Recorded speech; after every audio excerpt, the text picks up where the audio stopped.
तीन बहनों की लालची भाभी। करिश्मा, रेशमा और मनीषा तीन बहनें हैं। उनका एक भाई भी है, मयंक। मयंक अपनी बहनों को बहुत प्यार करता है, लेकिन मयंक की पत्नी सविता इस मामले में मयंक से बिल्कुल ही अलग है। वो अपनी ननदों का जितना बुरा कर सकती है उतना बुरा करती ही रहती है और अपनी ननदों पर हुक्म भी चलाती है।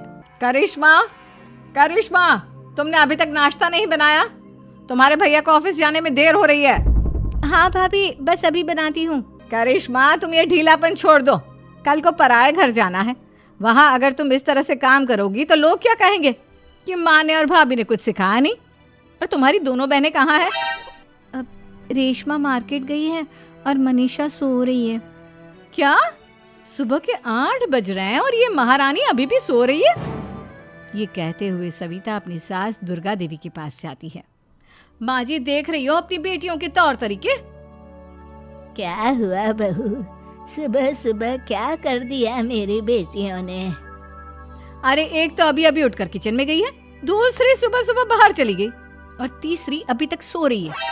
क्या करूं मैं इन तीनों का, मैं तो परेशान हो गई हूँ। जा जाकर उठा उसे और रेशमा से मैं बात करती हूँ। सविता सीधा मनीषा के कमरे में जाती है और उससे कहती है, महारानी जल्दी उठो, सूरज सर पर आ गया है। भाभी थोड़ी देर और सोने दो ना, मैं रात को लेट सोई थी। वो क्या ना, यूनिट टेस्ट चल रहे हैं। शराफत से उठती है या नहीं, या फिर पानी की भरी बाल्टी डालूं तेरे ऊपर? नहीं भाभी, मुझे बिस्तर में नहीं नहाना, उठती हूँ मैं। मनीषा जल्दी से उठकर बाथरूम में चली जाती है। सभी आराम से बैठकर नाश्ता कर रहे होते कि तभी रेशमा बाजार से हाथ में सामान लिए आ जाती है। रेशमा को देखते ही सविता उस पर बरस पड़ती है। लो, आ गई महारानी। ऐसा भी क्या सामान लाना था जो सुबह आंख मलते ही बाजार की तरफ रवाना हो गई? भाभी, कल आप ही तो चीख रही थी कि घर का सारा सामान मुझे ही लाना पड़ता है, घर में किसी को भी किसी काम से कोई लेना देना नहीं है। अब मैं बाजार जाकर सामान ले आई तो आपको इस बात से भी तकलीफ हो रही है? देख रही हो माँ जी, अपनी बेटी की जुबान कैंची से भी तेज चलती है। और मयंक, आप तो कुछ कहेंगे नहीं अपनी लाडली बहन को? रेशमा, अपनी भाभी से ऐसे बात नहीं करते। चलो माफी मांगो। भैया, मैं क्यों माफी मांगू? आप भाभी से बोलिए ना कि हम पर कम हुक्म चलाया करे। हम इस घर की बेटियां हैं और आपकी पत्नी की ननद है, नौकरानी नहीं। लो कर लो बात। इनकी भलाई के लिए कुछ भी बोलो तो इन्हें बुरा लग जाता है। इस घर में यही इज्जत है मेरी। देख लो माँ जी, आपकी बेटी किस लहजे में मुझसे बात कर रही है। सविता वहां से चली जाती है। मयंक को बहुत गुस्सा आता है, वो भी वहां से चला जाता है। फिर करिश्मा रेशमा को समझाती है, रेशमा, तुम्हें भाभी से माफी मांग लेनी चाहिए थी ना। लेकिन दीदी, मैंने कुछ किया ही नहीं, तो मैं माफी क्यों मांगू? हाँ करिश्मा दीदी, रेशमा दीदी जैसे ही घर में आई भाभी ही उन पर चिल्ला रही थी। हाँ, मैं मानती हूँ कि गलती भाभी की थी। मैं तो इसलिए बोल रही हूँ कि भाभी ने माँ को तो पूरी तरह अपने वश में कर लिया है। वो हमारी बात सुनती ही नहीं। मयंक भैया हमारे लिए हमेशा खड़े रहते हैं, इसलिए उनकी बात का मान तो तुम्हें रखना चाहिए था ना। कोई फायदा नहीं दीदी, कुछ दिनों की बात और है, भाभी उन्हें भी हमारे खिलाफ भड़का देंगी। फिर वो भी माँ की तरह हमारी किसी बात का विश्वास नहीं करेंगे। इसी तरह सविता अपनी तीनों ननदों को किसी न किसी बात पर परेशान करती रहती थी। एक दिन मयंक अपनी तीनों बहनों के लिए गिफ्ट लाया। करिश्मा, ये तुम्हारे लिए हार का सेट। रेशमा, तुम्हारे लिए सुंदर सी ड्रेस। और मनीषा, तुम्हें किताबें पसंद है ना, तुम्हारे लिए किताबें लाया हूँ। थैंक यू भैया। थैंक यू भैया। थैंक यू भैया। करिश्मा, तुम्हारा नेकलेस कितना सुंदर है। ये भैया कहाँ से ले आए होंगे? मैंने भैया को 3 दिन पहले फोन पर ये डिजाइन दिखाया था और आज भैया ये ले आए। सविता तो अपनी ननदों के गिफ्ट्स देखकर जल गई और करिश्मा का नेकलेस तो उसे भी बहुत पसंद आया था। अपनी बहनों के लिए कितना अच्छा नेकलेस लेकर आए हैं, मुझे कभी कोई गिफ्ट नहीं दिया। मैं आज ही ये हार चुरा लूंगी। रात में सविता करिश्मा का हार चुरा लेती है और इसी तरह उसे अपनी ननदों की जो भी चीज़ अच्छी लगती वो उसे मांगती नहीं, बल्कि रात के अंधेरे में चुरा लेती। इसी तरह दिन बीतते गए और सविता ने मयंक के दिल में भी उसकी बहनों के लिए नफरत पैदा कर दी। एक दिन मयंक ने करिश्मा और रेशमा के लिए रिश्ता देखा और ये बात उसने घर में सबको बताई। माँ, करिश्मा और रेशमा के लिए बहुत अच्छा रिश्ता आया है। वो लोग कल इन्हें देखने आ रहे हैं।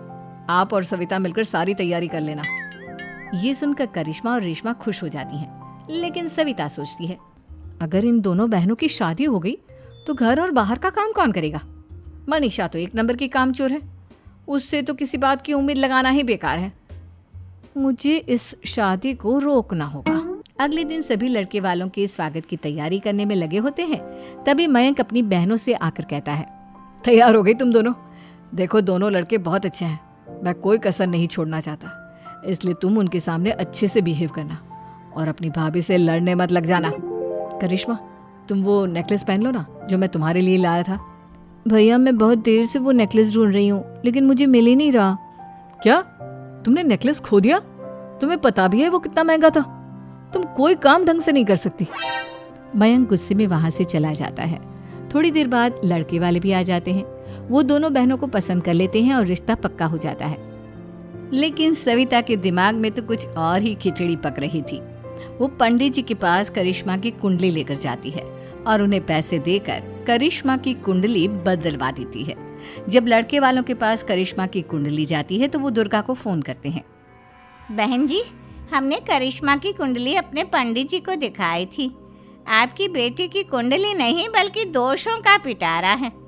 देखिए, मैं और मेरे पति इन सब बातों में बहुत विश्वास करते हैं, इसलिए हम आपकी बेटी से अपने बेटे की शादी नहीं करा सकते। इस तरह करिश्मा का रिश्ता टूट जाता है और सभी घर वालों को बहुत दुख होता है। अब कविता सोचती है, चलो करिश्मा का तो रिश्ता टूट गया, अब रेशमा का भी रिश्ता तोड़ना है। क्या करूं? अब सविता आवाज बदलकर किसी अननोन नंबर से रेशमा के होने वाले ससुराल में फोन करती है। हेलो, मैं कौन हूँ कौन नहीं ये आपके लिए जानना ज़रूरी नहीं। बस इतना सुन लो कि रेशमा का 2 साल से किसी के साथ अफेयर चल रहा है। बस रेशमा का रिश्ता तोड़वाने के लिए सविता का इतना कहना काफी था। अब रेशमा का भी रिश्ता टूट गया।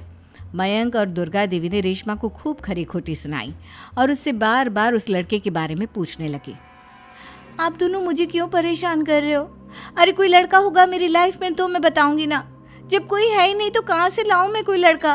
तो तेरे होने वाले ससुराल वालों को फोन किसने किया था? माँ मैं नहीं जानती किसने फोन किया था, मैं सच कह रही हूँ। मैं तो पहले ही कह रही थी इसकी लगाम खींच कर रखो, लेकिन मेरी सुनता ही कौन है। आप चुप रहिए भाभी, ये सब आपका ही किया धरा है।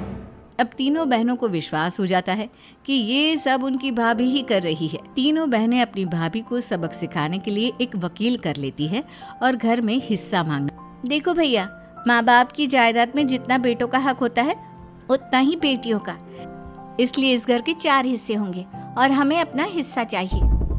मैंने तुम्हारे लिए क्या क्या नहीं किया और तुम इस घर में हिस्सा मांग रही हो? भैया, आप और माँ हम बहनों की कोई बात नहीं सुनते हो और भाभी हमारी शादी नहीं होने देगी क्योंकि उन्हें लगता है कि आप हमारी शादी में ज्यादा पैसा लगाओगे और उन्हें हम जैसी फ्री की नौकरानी कहाँ मिलेगी। तो हम भाभी के साथ तो रह नहीं सकते, हम बहनों को अपना हिस्सा चाहिए। अरे तुम्हें शर्म आनी चाहिए अपने भाभी पर ऐसा इल्जाम लगाते हुए। वो तुम्हारे बारे में कितना सोचती है। हाँ माँ, भाभी हमारे बारे में बहुत सोचती है, दिन रात बस यही सोचती रहती है कि किस तरह से अपनी तीनों ननदों को परेशान करूं और कभी मुझे पढ़ने भी नहीं देती। दोनों बहनों का रिश्ता भी तो इन्होंने ही तोड़वाया है और रात में हमारे कमरे में आकर हमारी चीजें भी चुराती हैं। इसी तरह सविता की तीनों ननदें अपनी बात पर अड़ी रही। अब कोर्ट में तारीख भी शुरू हो गई। जब सविता को लगा कि उसकी तीनों ननद इतनी आसानी से नहीं मानने वाली, तो उसने अपने पति और सास को सारी सच्चाई बता दी और अपनी तीनों ननद से माफी मांगी। मयंक और दुर्गा को भी अपनी गलती का एहसास हो गया। अब सविता खुद करिश्मा और रेशमा के लिए अच्छा रिश्ता ढूंढती है और उनकी शादी करवाती है।